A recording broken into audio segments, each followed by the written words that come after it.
नमस्कार मंडळी, मी निखिल काटे लोकसंवाद मराठीमध्ये सर्व प्रेक्षकांचं सहर्ष स्वागत करतोय. सांगोला तालुका म्हटले की महाराष्ट्राच्या राजकारणामध्ये खरं तर एक वेगळ्या पद्धतीने या सांगोल्याकडे बघितलं जातं आणि अशाच अनुषंगानं सांगोला हा प्रत्येक वेळेस काही ना काही गोष्टीसाठी चर्चेत राहिलेला हा तालुका आहे. आणि याच अनुषंगाने आज सांगोला तालुक्यामध्ये खऱ्या अर्थानं आपण सांगोल्याची जी काही प्रिया आहे, खरं तर ती संपूर्ण महाराष्ट्रामध्ये फेमस झाली.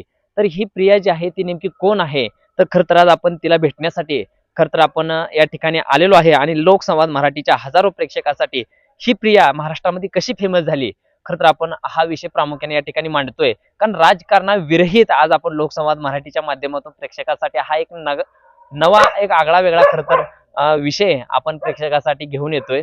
आणि ही जी काय प्रिया आहे, खरं तर ही महाराष्ट्रामध्ये चर्चेत का आली, कशी आली आणि या प्रियेची जी काही वैशिष्ट्य आहेत, तर ही नेमकी काय आहेत? आता तुमच्या मनामध्ये निश्चितपणाने एक प्रश्न निर्माण झाला असेल की ही प्रिया जी आहे ही कोणतरी मुलगी आहे की एखादी महिला आहे. नाही तर खरं तर प्रेक्षकांना आज तुम्हाला मी जी काही प्रिया आहे, तर ही प्रिया महाराष्ट्रामध्ये का चर्चेत आली, तर ते आपण मी तुम्हाला या ठिकाणी लोकसंवाद मराठीवर दाखवतोय. तर आपण बघू शकतोय ही जी काय आहे ही प्रिया, ही खरं तर महाराष्ट्रामध्ये सध्या चर्चेमध्ये असलेली ही प्रिया. आणि ह्या प्रियाचे जे काही मालक आहेत, खरं तर त्यांच्या माध्यमातूनच ह्या प्रियाची जी काही खास वैशिष्ट्य आहेत, तर ही आपण त्यांच्या माध्यमातून जाणून घेणार आहे. कारण ही जी प्रिया आहे, तर ही मानदेशातच नव्हे तर संपूर्ण महाराष्ट्रामध्ये सध्या चर्चेमध्ये बनलेली आहे. दादा तिला सोडा, आता तिथं पुढे या तुम्ही. आणि ही प्रिया आपण बघू शकतोय महाराष्ट्रामध्ये का चर्चेची बनली. प्रथमतः तुमची जी काही ओळख आहे ती प्रथमतः तुमची ओळख करून द्या इथं. माझे नाव हनुमंत शिवलिंग सुरवसे, बर राहणार खारोटवाडी, तालुका सांगोला, जिल्हा सोलापूर. बर आता खर तर सोशल मीडियावरती ही जी काही प्रिया आहे, ही प्रिया सध्या चर्चेमध्ये आहे. तर ही चर्चेमध्ये येण्याचं कारण काय नेमकं? हे चर्चेमध्ये येण्याचं कारण की ही 9 महिन्याची असताना हा. मी कनेरी मठला घेऊन गेलतो बर हा. आणि त्या टायमाला तिचा दुसरा नंबर बसला होता. कशाला बसला होता? वर्षा आतील गटामध्ये वर्षा आतील पहिलाच गुलाल तिनं हा. अंगावर टाकून घेतला होता. बर बर बर मग त्या टायमाला काडसिद्धेश्वर महाराजांनी बघितल्यानंतर सांगितलं की हे येणाऱ्या दिवसामध्ये नाव लौकिक करेल तुमचं, बर बर बर. आणि अति छान छान सांभाळलेली आहे. बॉडी स्ट्रक्चर चांगलं आहे, सुंदर आहे फार. हा हा. हे आता बघितलं तर पैदास म्हणजे कोणत्या जातीची म्हणावं लागेल हिला? हे काजळी खिल्लार मधलं ओरिजिनल ब्रीड आहे. काजळी खिलार. काजळी खिल्लार जातीतलं हा. ओरिजिनल. बर. आपल्या ह्याच्यामध्ये गाजरी गट एक असतो, हा. कोसा खिल्लार एक असतो आणि बरं. काजळी गट एक असतो. मग ही मानदेशामध्ये आपल्यात बघायला भेटती का? हे सोलापूर जिल्ह्यामध्ये काजळी खिल्लार हे स्पेशल नावानं ओळखली जाते. म्हणजे ही पैदास आपल्यात आहे काय सांगोला किंवा सोलापूर हो, जिल्ह्यात? हो. फक्त सोलापूर जिल्ह्यामध्ये हे पंढरपूर आणि सांगोला बर बर बर. हे पहिल्यापासून नाव झालेलं आहे. तिथं हो. बरं आता ह्याच्यामध्ये इकडे या थोडंसं आली. ह्याच्यामध्ये जर बघितलं तर प्रामुख्यानं ही जी काही खिलार गाय आहे तर ती महाराष्ट्रामध्ये खरं तर चर्चेमध्ये आहे. ह्याचं कारण काय चर्चेत असण्याच्या पाठीमागं? चर्चेचं कारण असं आहे की तिचे 12 पारितोषिक आहेत ते प्रथम क्रमांकाचे, बरं. आणि तिचे 5 चॅम्पियन, म्हणजे आता पुशेगावला चॅम्पियन झाले तिचं 5वं आहे.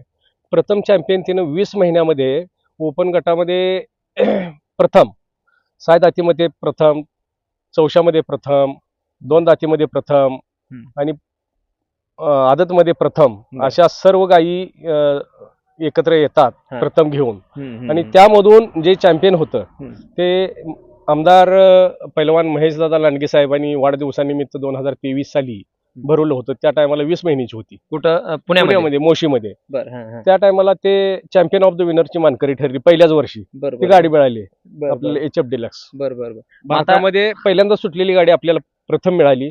तिने 20 महिन्यामध्येच चॅम्पियन ऑफ द विनरचं बक्षीस घेतलेलं आहे. बरं बरं बरं बरं. मग आता ह्याच्यामध्ये जर प्रामुख्याने आणि तुम्ही दुसरं बक्षीस तिचं बंटीदा क्लासिक गड इंग्लज बरं, हा. याचं पण ते गाय वासरू चॅम्पियन झालं.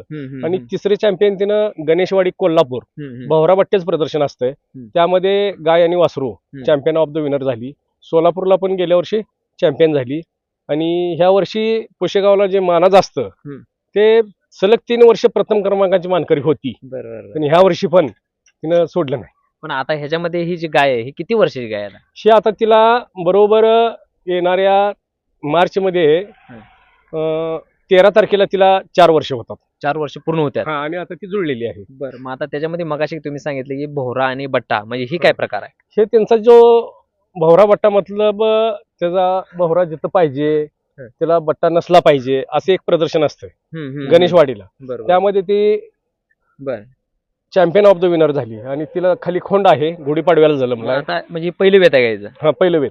बर बर. मग आता हिचं विक्रीस काढायची वगैरे म्हटलं तर काय तिची मागणी पहिल्या स्टार्टला पुण्यामध्ये 5.5 लाखाला झाली सुरुवातीला म्हणजे कोणत्या वर्षामध्ये 2023 2023 ला? ला. बर हा. परत कोल्हापूरला 7 लाखाच्या वरनं मागणी झाली. बर. इंदापूर प्रदर्शन मध्ये प्रथम क्रमांक आलता तिचा. इंदापूर प्रदर्शनला. हा. बर हा. त्यामध्ये तिला 11 लाखाची मागणी केली होती. बरं मग आत्ताच्या म्हणजे विकायची म्हटलं तर काय आता विषय? तिने हिंद केसरी पटकावली, त्यामुळं मी किंमत आतापर्यंत सांगितली नाही बर. आणि मी किंमत करू शकत नाही तिची. करू शकत नाही. नाही करू मग आता ही विक्रीस काढायची म्हटलं तर काय काढायचं काय प्लॅनिंग आहे किंवा काय? काय कसं? तिच्या नशिबाने जे काय होईल, हा. काय बोली लागल, बर तो विषय मग आता- तिच्याच हातात आहे. मी नाही किंमत करू शकत. बर बर. माझ्याकडे 2 आहेत. एक गायत्री आहे, हिचा खोंड पण पृथ्वी आहे पलीकड. तो खोंड आहे तो हिंद केसरी सोन्या बैलाचा आहे. कडलाचा विठ्ठल नामदेव पवार यांच्या हिंद केसरी सोन्या बैलाची पैदास आहे ती. खर तर आपल्याकडं मराठी संस्कृतीमध्ये जी काही देशी गाय आहे तर तिला खर तर 33 कोटी देवांचा वास असतोय असं म्हटलं जातंय. तर तुम्ही ती मानताय का नेमकं? काय वाटतंय? हो हो हो. कसं आहे? अति लाळा तिचा. बरं. अति लाळा आणि अति प्रेम. बर बर. जेव्हापासून ती माझ्या दारात आली हा. तेव्हापासून मला वाटत नाही की मी तिला सोडून कुठं राहू शकतोय. बर बर बर बर. म्हणजे ती इतकं मला सोडून राहू शकते, इतकं कारण ती प्रेम माझं आहे. मोकं पण घेते एकदम. इतकं प्रेम आहे. हो. बर. एवढं म्हणजे तिचं आता तुम्हाला बघायचं झालं तर हा.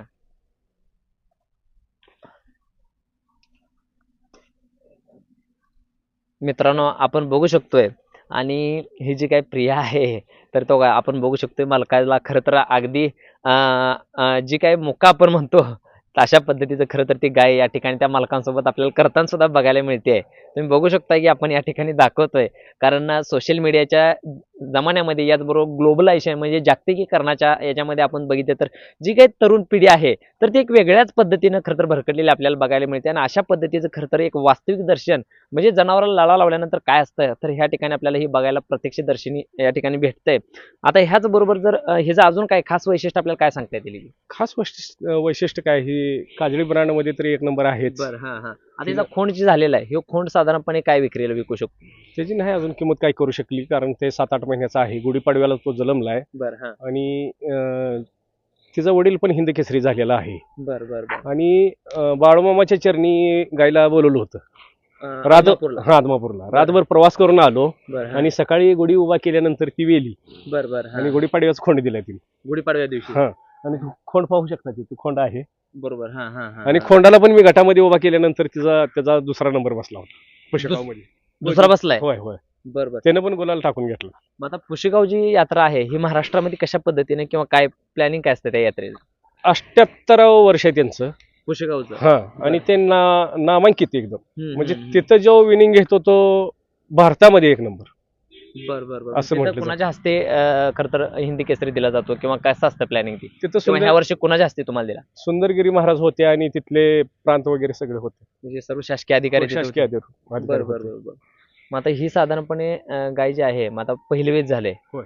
मग आता हिच्यापासून पैदाशीचा किंवा अजून भविष्याच्या दृष्टीने काय प्लॅनिंग याच्या नाही, संदर्भात? ही जी आता दुधाची कशी वाढ होईल, हा. पहिल्या वेताला 6 लिटर पिळली ती. एक टायमिंगला? हो. बर मग आता ही दुसऱ्या तिसऱ्या वेताला कशी 10 लिटर कडे जाईल बर. त्याचा अभ्यास चालू आहे. मग आता हिच्या दृष्टीनं भविष्यात किंवा अजून काय कुठल्या यात्रेत किंवा अजून कुठल्या मोठ्या प्रदर्शनात नेणार आहे का?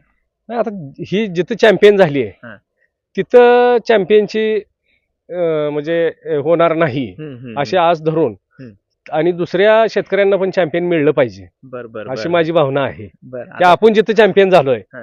तिथं दुसऱ्या पण शेतकऱ्यांना चॅम्पियन मिळलं पाहिजे, त्यांना पण सांभाळण्याचा लोभ वाढला पाहिजे, त्यांच्या पण घरामध्ये खुशी आणली पाहिजे. खिलार जात जगली पाहिजे काय हो, वाटतं? जगली पाहिजे, वाढली पाहिजे आणि सर्वांच्या घरी एक जात गाजरी असो, कोशी असो, नाहीतर काजळे असो, पण एक गौमाता असावी खिलारी ही माझी आग्रहाची विनंती आहे. बरोबर. हो. कारण हिंदू धर्मामध्ये तिला खरं तर अनन्य साधारण महत्व दिलं जाते. आणि ह्याच्यामध्ये महत्वाचं म्हणजे ह्याचं गोमूत्र, शेणखत ह्याला सूर्यनाडी असते, ह्याचं नुकसान नाही. शेतीसाठी पण स्लरी करण्यासाठी फायदेमंद आहे आणि आपल्याला पण आपण पण हिच्या श्वासामध्ये राहिलो तर आपल्याला पण त्याचा फायदाच होऊ शकतो, नुकसान होऊ शकत नाही. बरोबर. कॅन्सर सारखे रोग गोमूत्रावर नीट होतात तर नुकसान नाही ना. नाही आता ह्याच्यामध्ये प्रामुख्यानं खरं तर बघितलं तर तिचं जे पुरस्कार होते ते तब्बल आतापर्यंत किती मिळवले? आतापर्यंत जे मोजले तर चांगले 25 पुरस्कार असतील सगळे तिचे. हो हो हो. 25 मिळवलेले. होय होय. गाडी सकट एक 25 वर पुरस्कार आता आहेत बरं. घरामध्ये आहेत, तुम्हाला दाखवतो. बर. तर आता शेवटचा प्रश्न तुमच्यासाठी राहील की शेतकऱ्यासाठी ह्या संदर्भात देशी जी काही जात आहे ती खरं तर आपल्याला मोडताना पाहायला मिळते किंवा मोडताना म्हणजे कुठेतरी नष्ट होताना बघायला मिळते. तर ह्या गोष्टीकडे कसं बघता आणि संदेश शेवटचा काय द्यायचा नाही, शेतकऱ्यांना? कसं आहे तुम्हाला सांगतो, आता आमच्या पूर्वी आजोबा आमचे आमचे चुलते होते बबन सुरवशे, आता अरुण सुरवशे, हे पहिले वळू आणि खिलार सांभाळलेली आमचे सगळे चुलते आहेत, चुलते आहेत. पण त्यांच्या पाठीमागे एखादी वंशावळ आपल्याला सांभाळायची म्हणून किंवा वाढवली पाहिजे म्हणून मी प्रयत्न करत आलो आणि करता करता यश आलं. आणि त्यात आमच्या मामाची भरपूर साथ, कडलाचे भागवत शिंदे, त्यांची साथ असल्यामुळं ते प्रदर्शनला पहिले जात होते नामदेव पवार संघ. त्यामुळे मला पण त्याची आवड लागली. कनेरी मठला मी जवळजवळ एक 10 वर्ष झालं जातोय बघण्यासाठी. तिथून मला तो नाद लागला. बरं, आता मग शेतकऱ्यांना संदेश काय द्यायचा की खिलार जात जपली पाहिजे, जोपासली पाहिजे शेतकऱ्यांनी किंवा काय? खिल्लार गाय हे कशात मोजू शकत नाही आपण. कारण का तर सध्याची जी सिच्युएशन आहे तर त्याच्यामध्ये जर प्रामुख्याने बघितलं लोक जर्सी गायपासून उत्पन्न मिळतं म्हणजे दूध मिळतं किंवा अजून काही गोष्टी फायदेशीर मिळतात असं खरं तर बघितलं जातं. गाय सांभाळण्यामध्ये नुकसान आहे हे मी पण मान्य करतो. बरं, पण गायसाठी एक गाय सांभाळण्यासाठी एवढा जादा खर्च येत नाही. एक गाय सांभाळली पाहिजे आणि आई आणि गाय ही एकच समान सांभाळली पाहिजे. बरोबर. जशी आपण आईची म्हणजे माता मानतो तशी गायला पण माता मानली पाहिजे आणि वंशावळ वाढवली पाहिजे. आणि महाराष्ट्रामध्येच नव्हे तर भारतामध्ये सर्वांनी एक एक गाय सांभाळली पाहिजे, बरोबर असं माझं मत आहे. धन्यवाद. तर मंडळी आपल्यासोबत हे जे काय होते तर त्या प्रियाचे मालक होते आणि ह्या महाराष्ट्राला ज्या गायनं भुरळ पाडली ती म्हणजे प्रिया. आणि प्रियाचे जे मालक होते त्यांनी खरं तर हिची जी काय पैदास असणार आहे तिची क्वालिटी तिच्या खरं तर जी कुठल्या जातीची गाय आहे आणि तिची बोली देखील या ठिकाणी खरं तर त्यांनी सांगितलेली आहे. कारण आपण काय करतो की हल्लीच्या जमान्यामध्ये कुठंतरी एखाद्या प्रियकराच्या प्रेमामध्ये पडण्यापेक्षा एखाद्या देशी गायच्या प्रेमामध्ये पडावं. खरं तर अशा पद्धतीचा खरं तर शेतकऱ्यांनी या ठिकाणी संदेश दिलेला आहे. आणि हा खरं तर हिंदू धर्मामध्ये अतिशय महत्त्वाचा संदेश आपल्याला म्हणून घ्यावा लागेल. आणि ह्या प्रियाच्या ज्या काही गोष्टी होत्या तर आपण लोकसंवाद मराठीच्या माध्यमातून आज वेगळ्या पद्धतीने शेतकऱ्यांपर्यंत किंवा प्रेक्षकांसाठी आपण या ठिकाणी निश्चितपणानं पोहोचवतोय. धन्यवाद.